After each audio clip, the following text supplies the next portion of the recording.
Good morning everyone, मैं M S Chandel. Welcome back. आज फिर से हम लोग क्वेश्चन का डिस्कशन करेंगे और क्वेश्चन है जेई एडवांस के 2021 और 2020 के विद कॉन्सेप्ट। हम लोग इन क्वेश्चंस को देखेंगे, क्या कह रहा है क्वेश्चन वो देखते हैं। ये देखिए यहाँ पे लिखा हुआ है, among the following conformation that correspond to the most stable conformation of the mesobutane dash 2,3 diol is। देखिए 2,3 diol का मेसो कंपाउंड सबसे पहली बात हमें पता होना चाहिए और उसके बाद उसका स्टेबल कन्फॉर्मर पता होना चाहिए। तो देख लीजिएगा, मेसो कंपाउंड अगर हम बनाएं तो कुछ ऐसा बनेगा, OH OH H H CH3 और CH3, ये है मेसो कंपाउंड। कैसे जाने मेसो कंपाउंड? मेसो कंपाउंड में प्लेन ऑफ सिमेट्री होती है। तो देख लीजिएगा, यहाँ से इसको हम बाइसेक्ट कर सकते हैं और इसमें प्लेन ऑफ सिमेट्री है। अगर प्लेन ऑफ सिमेट्री होती है तो ये मेसो कंपाउंड है और ऑप्टिकल इनएक्टिव होता है।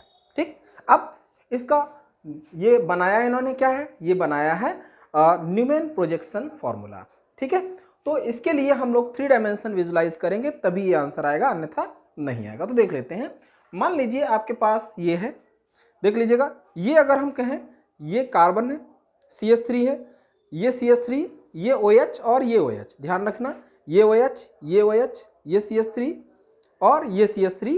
ठीक, अगर हम इसको कन्फर्मेशन आइसोमर बनाए और हमें मालूम है अगर OH OH लगे होते हैं तो सबसे ज़्यादा स्टेबल ये गॉची कन्फर्मर में होते हैं।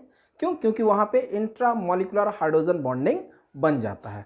तो हमने क्या किया, गॉची के लिए 60 रोटेट किया। जब 60 रोटेट करेंगे, आप ध्यान दीजिएगा प्लीज, OH यहाँ, OH यहाँ, CH3 यहाँ, CH3 यहाँ।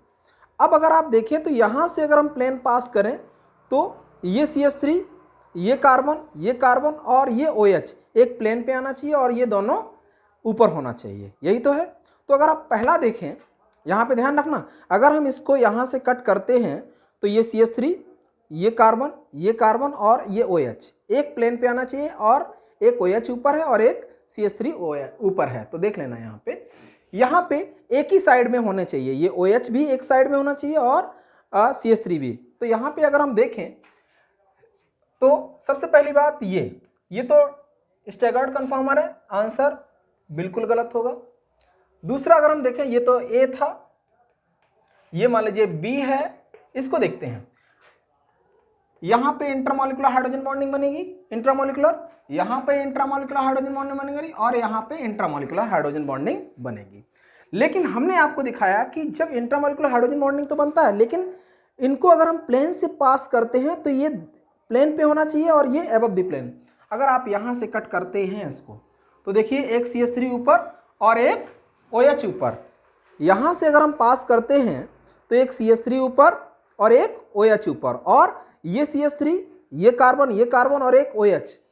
ये अगर यहां से करें OH, एक CH3 प्लेन से कट करेंगे, कार्बन कट करेंगे, OH इधर होगा, एक Me उधर, ये हो जाएगा। तो आंसर आपका ये हो जाएगा। ये बहुत बेहतरीन क्वेश्चन था, बिना 3 डायमेंशन विजुलाइज करके आप इसको सॉल्व नहीं कर सकते थे। ठीक है, तो आंसर हो गया सेकेंड। ठीक, इसके बाद दिमाग में आ रहा होगा, नहीं ये भी हो सकता है, ये हो ही नहीं सकता, CH3 पीछे की तरफ हो ही नहीं सकता ना। हमने देखो अभी गॉची कन्फर्मर बनाया, तो अगर हम प्लेन से कट करेंगे तो CH3 प्लेन पे होगा, एक OH प्लेन पे होगा, कार्बन और कार्बन प्लेन पे होंगे, याद रखना। तो आंसर हो जाएगा सेकेंड वन। इसके बाद 2020 जेई एडवांस का क्वेश्चन है, ये बहुत बेहतरीन क्वेश्चन है, बहुत अच्छा कॉन्सेप्ट है। इसके पीछे देखिएगा, with respect to the compound 1 से लेकर के 5 तक हमें कार्बन को देखना है और कंपाउंड्स को देखना है। Choose the correct statement. यहाँ पे करेक्ट स्टेटमेंट क्या है उसको हमें समझना है। तो यहाँ पे देखते हैं, अगर पहला स्टेटमेंट, देखिए जब भी स्टेटमेंट टाइप के क्वेश्चन हो हमें स्टेटमेंट को पढ़ना है और उसी के अकॉर्डिंग आंसर करना है। तो देखिए कह रहा है एसिडिटी ऑफ कंपाउंड फर्स्ट की acidity is due to the delocalisation in the conjugate base. देखिए अगर हम इसको यहां से H निकाल दें, H प्लस, और यहाँ पे निगेटिव आ जाए, एसिडिटी का मतलब है H+ निकलेगा, यहाँ नेगेटिव आएगा, और ये नेगेटिव इसमें कंजुगेशन कर सकता है, इसमें कंजुगेशन कर सकता है, और इसमें कंजुगेशन कर सकता है। इसका मतलब पहली बात जो कह रहा है वो सही कह रहा है। दूसरे पे आते हैं। दूसरा स्टेटमेंट कह रहा है कंजुगेट बेस ऑफ कंपाउंड 4। अच्छा, कंपाउंड 4 का मतलब है ये। कंजुगेट बेस का मतलब है क्या है कि जब H+ निकल जाएगा तो यहाँ नेगेटिव चार्ज आ जाएगा।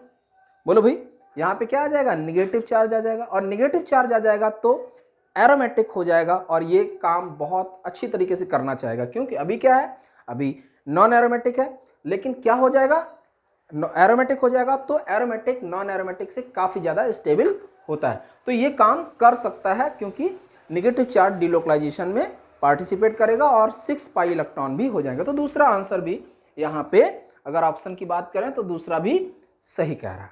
अगला आता है तीसरा, compound second becomes more acidic then it's nitro substituent. याद रखना, सेकेंड की बात कर रहा है, सेकेंड की बात कर रहा है। अगर हम इसमें नाइट्रो सब्स्टिट्यूएंट लगा दें और इसके रेस्पेक्ट में कंपेयर करें तो नाइट्रो वाला मोर एसिडिक होगा, ऐसा इसका कहना है।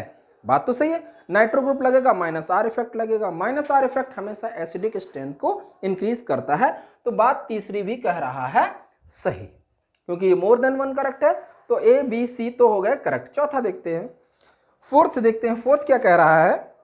Acidity of compound follows order 1st, 4th, 5th, 2nd और 3rd। फर्स्ट सबसे ज्यादा एसिडिक,